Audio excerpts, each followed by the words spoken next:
विद्यार्थी मित्रांनो, आज आपल्याला पाठाचं नियोजन या संदर्भात अभ्यास करायचा आहे.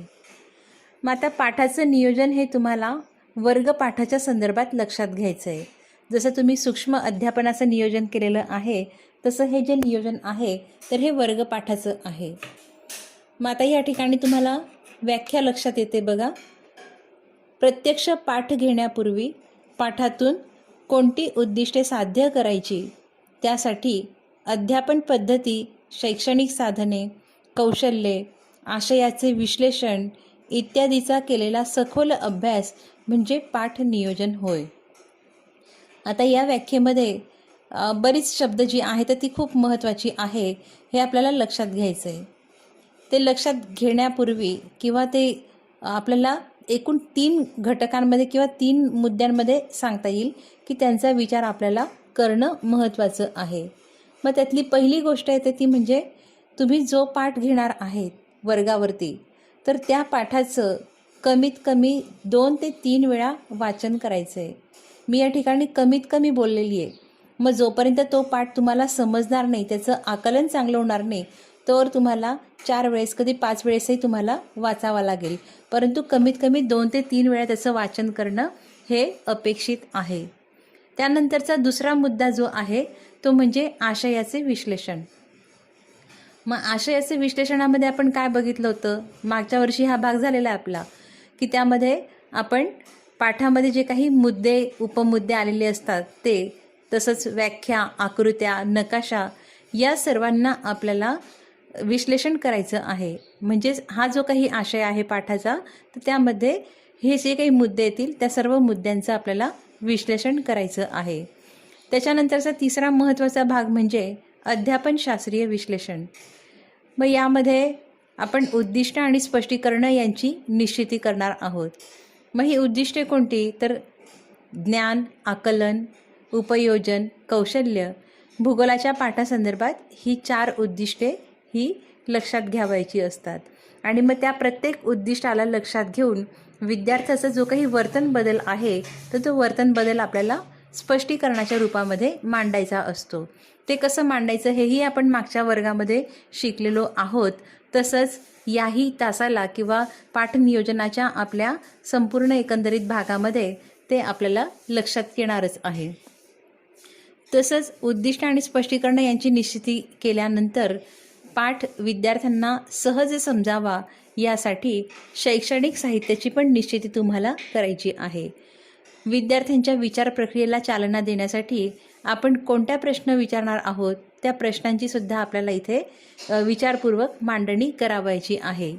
तसंच एखादी संबोध आहे तर तो संबोध समजावून सांगण्यासाठी कोणकोणती उदाहरणं देणार आहोत तर त्याचंही आपल्याला पाठाच्या नियोजनामध्ये विचार करावायचा आहे.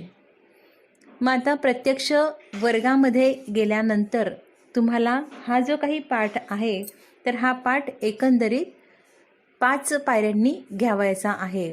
या 5 पायऱ्यांनाच हर्बार्टची पंचपदी असे म्हणतात.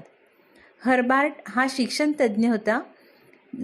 जर्मन या ठिकाणी किंवा जर्मनीमधील हे शिक्षण तज्ज्ञ होते आणि त्यांनी पाठाच्या एकूण 5 पायऱ्या सांगितलेल्या आहेत, त्यांनाच पंचपदी असे म्हणतात.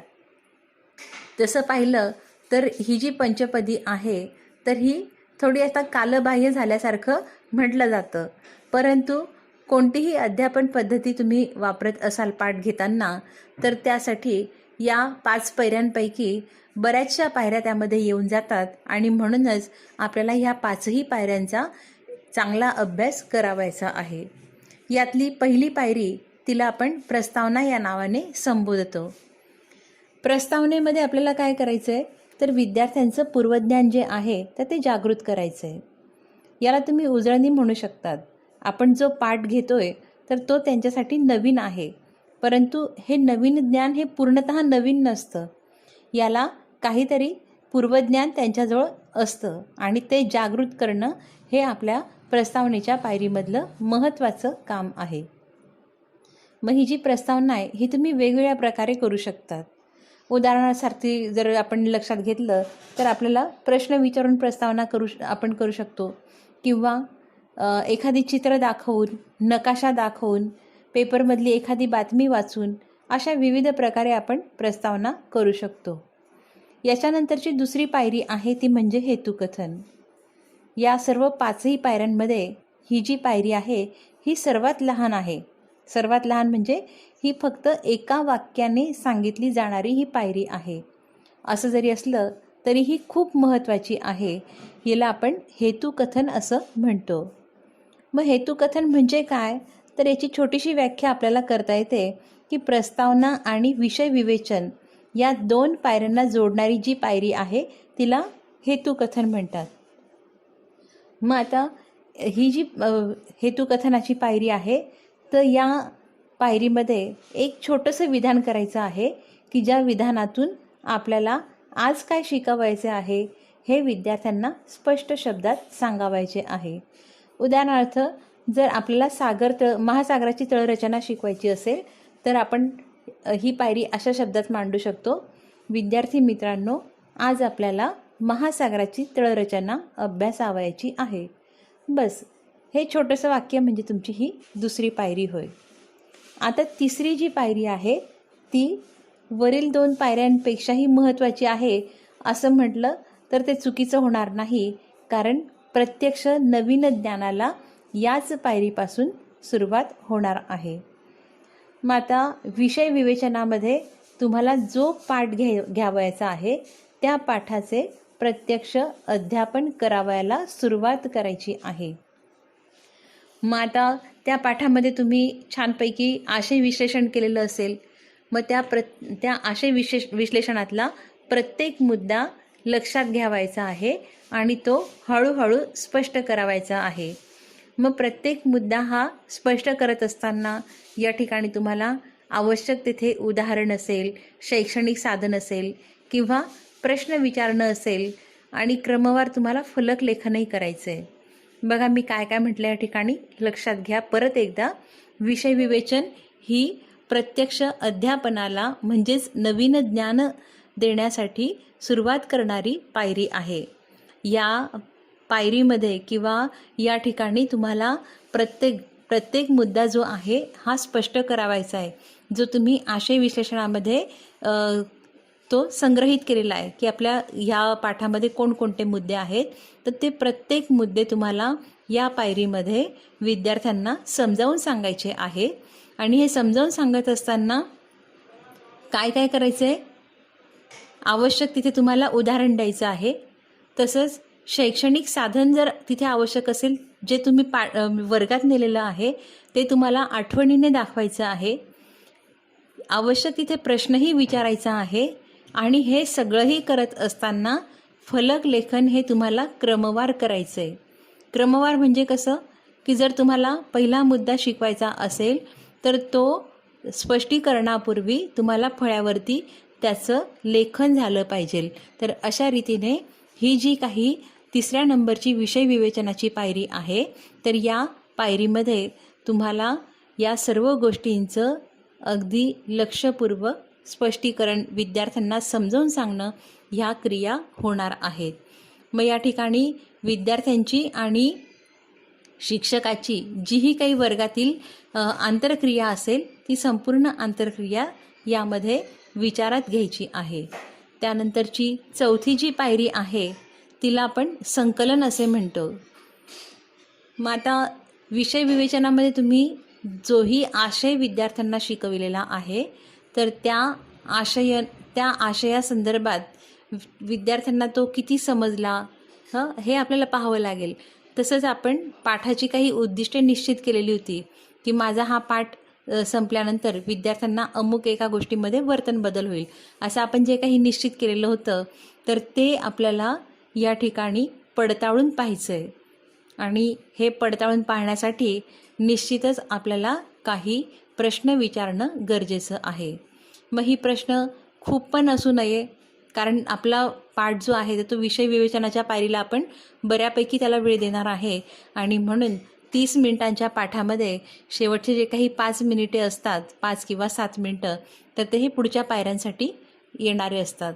आणि म्हणून आपण जे काही उद्दिष्टे विचारलेली असतो किंवा जे वर्तन बदल निश्चित केलेले असतात त्यावर आधारित हे प्रश्न आपल्याला विचारायचे आहेत. हे जे प्रश्न आहेत तर ते प्रश्न कमीत कमी 4 ते 5 असणं अपेक्षित आहे. याच्यानंतरची पुढची पायरी आहे उपयोजनाची.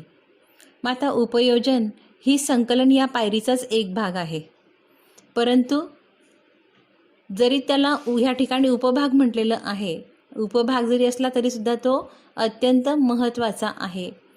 हा महत्त्वाचा का आहे? कारण या पायरीमध्ये आपल्याला उच्च पातळीची जी काही आपण स्पष्टीकरणे निश्चित केलेली असतात, वर्तन बदल निश्चित केलेला असतो, तो या ठिकाणी पडताळून पाहावायचा असतो. म्हणजे उपयोजन या उद्दिष्टासाठी आपण जो वर्तन बदल निश्चित केलेला आहे तर त्या वर्तन बदलावर आधारित हे प्रश्न इथे अपेक्षित आहेत. उदाहरणार्थ भौगोलिक कारणे द्या म्हणण्यापेक्षा एखादी विधान आलेलं असेल की ज्याला काही कारण आहे तर ते विधान इथे विचारणं अपेक्षित आहे. किंवा 2 गोष्टीतला फरक सांगा असेल, वर्गीकरण करा असेल, सहसंबंध सांगा इत्यादी गोष्टी या ठिकाणी येतात. तसंच आपण नकाशा म्हणजे कौशल्यामध्ये सुद्धा आपण काही गोष्टी विचारलेल्या असतात, तर त्यामध्ये आकृती पूर्ण करा, नकाशा भरा, याही गोष्टी उपयोजनाचा प्रश्नामध्ये आपण विचारू शकतो. शेवटची जी पायरी आहे ती म्हणजे गृहपाठ. मग हा जो काही गृहपाठ आहे तर या गृहपाठामध्ये आपण आज जो काही पाठ शिकवलेला आहे तर त्या पाठाचं दृढीकरण व्हावं या उद्देशाने शिक्षकाने विद्यार्थ्यांना काही गृहपाठ देणं आवश्यक असतं. मग आता या गृहपाठामध्ये पाठाखालचे प्रश्न दिलेले असतात तर ते सोडवून आणणे, किंवा मग आणखी नकाशा असेल तर तो नकाशा वाचन करा, किंवा मग त्या नकाशातली काही माहिती आहे तर ती माहिती लिहून आणा. अशा स्वरूपाचे जे वर्गामध्ये आपल्याकडून पूर्ण होऊ शकत नाही अशा स्वरूपाचा जो काही भाग आहे तो आपल्याला गृहपाठामध्ये द्यावयाचा आहे. मग आता या संपूर्ण 5 पायऱ्यांसाठी आपल्याला पाठटाचन तयार करावायचं असतं. म्हणजे प्रत्यक्षात आपण पाठ घेण्यापूर्वी पाठाची जी काही रचना आहे, ज्या 5 पायऱ्या आहेत त्या 5 पायऱ्या आणि तसंच जे आपण अध्यापनशास्त्रीय विश्लेषण म्हटलेलं होतं त्या सर्वांचं पाठटाचन आपल्याला निश्चित करावायचं आहे. या सर्व गोष्टी पाठाच्या पूर्वीच्या असतात हे लक्षात घ्यायचं. या ठिकाणी मी तुम्हाला एक पाठटाचन काढून दाखवलेलं आहे. तर या पाठटाचनामध्ये काही सुरुवातीची जी माहिती आहे तर ती आपल्याला प्राथमिक स्वरूपाची माहिती म्हणून त्यामध्ये लिहावायची असते. मग इथे मी काही गोष्टी लिहिल्या नाहीत की तिथे शिक्षकाचे नाव असतं, शाळेचं नाव असतं, त्यानंतर दिनांक असतो. अशा काही छोट्या छोट्या गोष्टी आहेत त्या तर तुम्हाला लिहायच्या आहेतच, परंतु इतर गोष्टींमध्ये घटक, उपघटक, विद्यार्थ्यांचं पूर्वज्ञान, पाठाचा हेतू याही गोष्टी तुम्हाला लिहावयाच्या असतात. मग यामध्ये घटक जो आहे, मी जो पाठ घेतलेला आहे त्यामध्ये आपण लक्षात घेतले की नदीचं जे काही खनन कार्य आहे तर त्या खनन कार्यामुळे निर्माण झालेली भूरूप असा पाठ ह्या ठिकाणी घेतलेला आहे. मग याचा घटक काय लिहायचा तर नदी हे बाह्यकारक आहे आणि म्हणून फक्त एकटी नदी हे बाह्यकारक नाही आहे तर वारा आहे, हिमनदी आहे, सागरी लाटा आहेत. तर ह्या सगळ्यांचं मिळून जो काही घटक तयार झालेला आहे त्याचं इथे नाव दिलेलं आहे की बाह्यकारकांचे कार्य. त्यानंतर उपघटक म्हणजे आपल्या पाठाचे नाव. तुम्ही जो पाठ घेणार आहे त्या पाठाचं नाव उपघटकामध्ये लिहावायचं असतं. जसं नदीचे खनन कार्य व त्यामुळे निर्माण झालेली भूरूपे. याच्यानंतर तुम्हाला विद्यार्थ्यांचे जे पूर्वज्ञान आहे तर ते पूर्वज्ञानही मांडायचं असतं. तर प्रत्यक्षात तर आपल्याला विद्यार्थ्यांचं पूर्वज्ञान माहीत नसतं, कारण आपल्यासाठी ती शाळाही नवीन असते, ते विद्यार्थीही नवीन असतात आणि म्हणून इथे आपल्याला फक्त हे पूर्वज्ञान, अपेक्षित पूर्वज्ञान लिहायचं आहे. एक अंदाज घेऊन आपण लिहायचं आहे. आता नदीचं खनन कार्य त्यांना माहीत नाही, कारण हा पाठ त्यांना पहिल्यांदाच आलेला आहे आणि म्हणून इथे किमान त्यांना नद्या माहिती, आपल्या भारतामधल्या किंवा आपल्या परिसरातल्या त्यांना नद्या माहीत आहे आणि म्हणून त्यांचं पूर्वज्ञान मी इथे अपेक्षित काय केलं आहे की विद्यार्थ्यांना विविध नद्या माहिती आहेत. मग आता पाठाचा हेतू मांडायचा आहे. पाठाचा हेतू मांडताना काय लक्षात घ्यायचं आहे की आपल्याला जो भाग शिकवायचा आहे तर तो भाग समजावून घेण्यास मदत करणं अशा स्वरूपाचा हा हेतू मांडायचा आहे. बघा या ठिकाणी मी काय केलं आहे की विद्यार्थ्यांना नदीचे खनन कार्य व त्यामुळे निर्माण झालेली भूरूपे समजावून घेण्यास मदत करणे. सांगण्यास हा शब्द चुकीचा आहे, समजावून देण्यास हाही शब्द चुकीचा आहे. तर इथे कोणता शब्द महत्त्वाचा आहे तर समजावून घेण्यास मदत करणे. इथे असं म्हटलंय की आपण देणारे कोणीच नाही. जर विद्यार्थ्यांची इच्छा असेल तर ते घेतील, नाहीतर म्हणून ह्या ठिकाणी समजावून घेण्यास आपण मदत करणार असं आपल्याला हा शब्दप्रयोग इथे करायचा आहे. हे नीट लक्षात ठेवायचं आहे. मग आता पुढे 3 रकाने तुम्हाला या तक्त्यामध्ये दिसत आहेत. ती कोणकोणती बघा. पहिलं आहे पाठ्यमुद्दे, दुसरं आहे उद्दिष्टे आणि तिसरं आहे स्पष्टीकरणे. मग आता पाठ्यमुद्दे जे आहेत तर ते आपण एकाखाली एक मांडलेले आहेत. यालाच आपण आशय विश्लेषण असं म्हणतो. मग हे आशय विश्लेषण जे आहे तर हे आशय विश्लेषण आपल्याला एक एक करून तुम्ही जो काही मुद्दा घेतलेला आहे तो क्रमवार इथे मांडायचा आहे. जसं या पाठामध्ये नदीच्या अवस्था, खनन कार्यामुळे निर्माण होणारी भूरूपे, त्यानंतर व्ही आकाराची दरी, घळई, यालाच यू आकाराची दरी असं पुस्तकात म्हटलेलं आहे, आणि धबधबा, हे या पाठाचे मुद्दे आहेत. मग आता हे संपूर्ण प्रकरणाचे किंवा जे काही युनिट दिलेलं आहे त्या युनिटचे मुद्दे नाही आहे. तर 30 मिनिटामध्ये मला जेवढा पाठ घ्यावायचा आहे तेवढ्याच पाठाची ही पाठ्यमुद्दे आहेत. मग आता ह्या पाठ्यमुद्द्यांवर आधारित आपल्याला पुढचे 2 रकाने पूर्ण करायचे. मग आता उद्दिष्टांमध्ये ही जी उद्दिष्टे मांडलेली आहेत एकाखाली एक, ज्ञान, आकलन, उपयोजन आणि कौशल्य, तर ही 4ही उद्दिष्टे ह्याच क्रमाने येतील. यांच्या क्रमामध्ये कुठलाही बदल होऊ शकत नाही हे लक्षात घ्या. सुरुवातीला आपल्याला ज्ञान हेच उद्दिष्ट मांडायचं आहे. ते ज्ञान हे सुरुवातीलाच का मांडायचं आहे या संदर्भातली आपली सर्व माहिती किंवा सर्व अभ्यास हा मागच्या वर्गात झालेला आहे. त्याचा तुम्ही नीट आठवण करायची आहे किंवा त्याचा विचार करायचा आहे. मग आता ज्ञान या उद्दिष्टाची स्पष्टीकरणे आपण कशी मांडलेली आहेत बघा. या ठिकाणी सुरुवातीला तर स्पष्टीकरण म्हणजे काय लक्षात येतं आहे का की आपण बघितलं होतं की स्पष्टीकरण म्हणजे काय तर विद्यार्थ्यांचा अपेक्षित वर्तन बदल. आता हा जो पाठ मला घ्यावायचा आहे नदीचं खनन कार्य व त्यामुळे निर्माण झालेली भूरूप, तर हा पाठ अजून विद्यार्थ्यांना शिकवलेला नाही आहे. मीच म्हणण्यापेक्षा शिक्षक पहिल्यांदा त्या ठिकाणी शिकवणार आहे आणि शिकवून झाल्यानंतर त्यांना त्या पाठातलं काय काय समजणार आहे ते समजून त्यांच्या वर्तनात कोणता बदल होणार आहे त्या गोष्टी इथे आपल्याला मांडवायच्या आहे. त्या विधानाच्या स्वरूपात मांडायच्या आहे, त्याला आपण स्पष्टीकरण असं म्हणतो. बघा पहिलं मांडलेलं आहे विद्यार्थी नदीच्या एकूण अवस्था सांगतो. हे पाठानंतरचं मी गृहीत धरलेलं या ठिकाणी. हे स्पष्टीकरणाचं विधान म्हणजे काय आहे की संपूर्ण पाठ झाल्यानंतर मग मला विद्यार्थ्यांमध्ये हा वर्तन बदल दिसेल. बघा मी जर पाठ घेण्यापूर्वी विद्यार्थ्यांना विचारलं की नदीच्या एकूण अवस्था किती तर ते सांगू शकणार नाहीत. पण मी जर पाठ शिकवला अगदी व्यवस्थितरित्या आणि मग नंतर त्यांना प्रश्न विचारला की नदीच्या एकूण अवस्था किती तर ते सांगू शकतील असा मी अंदाज या ठिकाणी लक्षात घेतला आहे. असा एक विश्वास माझ्या अध्यापनावरचा लक्षात घेतला आहे आणि म्हणून ते स्पष्टीकरण इथे मांडलेलं आहे. तर ह्या ठिकाणी एकूण 2 स्पष्टीकरणं मांडलेली आहे की विद्यार्थी नदीच्या एकूण अवस्था सांगतो, दुसरं विद्यार्थी व्ही आकाराची दरी व यू आकाराची दरी यांच्या व्याख्या सांगतो. या ठिकाणी तुम्हाला व्ही आकाराची दरीची व्याख्या सांगतो किंवा यू आकाराच्या दरीची व्याख्या सांगतो असं तुम्ही स्वतंत्रसुद्धा स्पष्टीकरण मांडू शकले असते. हे एकत्रित मांडलेलं आहे. आता दुसरं उद्दिष्ट आहे आकलन.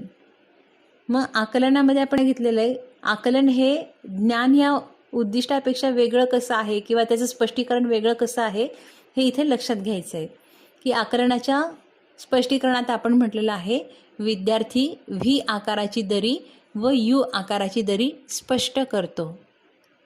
बघा हेच आपण ज्ञानाच्या स्पष्टीकरणातही मांडलेलं होतं. कसं की व्ही आकाराची दरी आणि यू आकाराची दरी यांच्या व्याख्या सांगतो, पण ह्या ठिकाणी तो व्याख्या नाही सांगत आहे तर त्या स्पष्ट करतोय. म्हणजेच काय की आकलनामध्ये आपण थोडंसं उच्च पातळीचा वर्तन बदल लक्षात घेतलेला आहे.